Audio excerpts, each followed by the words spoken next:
என்ன தயிர் சாதமா? அட ஆமாங்க. இன்னைக்கு ரெசிபி தயிர் சாதம் தான். அதுவும் ஸ்பெஷல் கம்பு தயிர் சாதம் வித் பொட்டேட்டோ ஃப்ரை. ரொம்ப ஹெல்தியா, க்ரீமியா, டேஸ்டியா, யம்மியா அப்படின்னு சொன்னா நம்பவா போறீங்க? வாங்க ட்ரை பண்ணி பார்த்தா நம்புவீங்க. கம்பு தயிர் சாதம்க்கு ரொம்ப முக்கியம் கம்பு. அது 1 கப் அளவுக்கு வாஷ் பண்ணி எடுத்துக்கலாம்.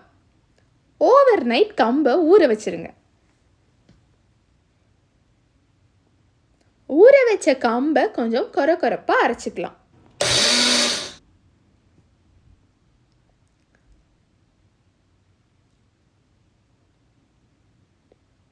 அரைச்ச கம்பு கூட கொஞ்சம் கல்லுப்பு சேர்த்து 3.5 கிளாஸ் தண்ணியும் சேர்த்து நல்லா கெட்டி இல்லாமல் கரைச்சிக்கணும்.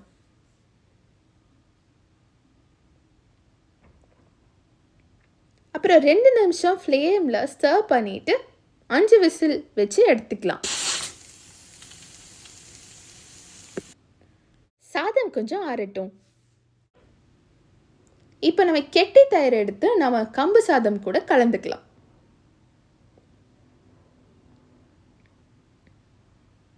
டேஸ்ட் பண்ணி பார்த்துட்டு தேவையான அளவு உப்பு சேர்த்துக்கோங்க.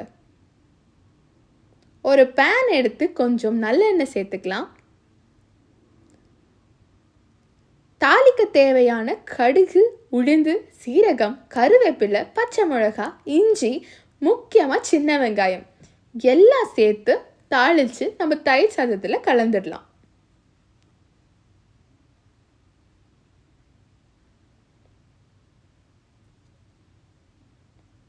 வாங்க அப்படியே நம்ம பொட்டேட்டோ ஃப்ரை எப்படி பண்ணுறதுன்னு பார்த்துடலாம்.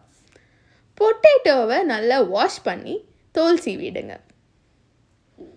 அதை ஒரு அளவான க்யூப்ஸாக கட் பண்ணிக்கலாம். நம்ம பொட்டேட்டோவை செமி பாயில் பண்ணி எடுத்துக்கோங்க.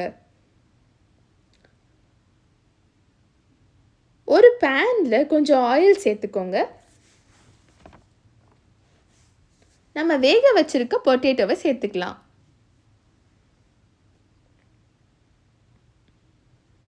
கூட கொஞ்சம் இஞ்சி பூண்டு பேஸ்ட் சேர்த்துக்கலாம்.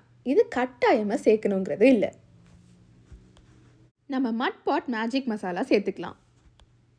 தேவையான அளவு உப்பு. அவ்வளோதாங்க, வேறு எதுவும் வேண்டியதில்லை. சிம்மில் வச்சு ரோஸ்ட் ஆக விடுங்க. ஆஹா, கம்ஃபர்ட் ஃபுட்னா இது தாங்க. கம்மனு கம்பு தயிர் சாதம் கூட காரசாரமான பொட்டேட்டோ ஃப்ரை. அட கருவாடு வதக்கல் இல்லாமலாம் கண்டிப்பாக வேணும். உங்களுக்கும் கருவாடு வதக்கலோட ரெசிபி வேணும்னா அதை கமெண்ட்ஸில் சொல்லுங்கள். இந்த ரெசிபியில் நான் மட் பாட் மேஜிக் மசாலா யூஸ் பண்ணியிருக்கேன். மேலும் விவரங்களுக்கு டிஸ்கிரிப்ஷனை செக் பண்ணுங்கள். ப்ளீஸ் லைக் பண்ணுங்கள், ஷேர் பண்ணுங்கள் அண்ட் சப்ஸ்கிரைப் பண்ணுங்கள். இப்படிக்கு ஸ்ரே.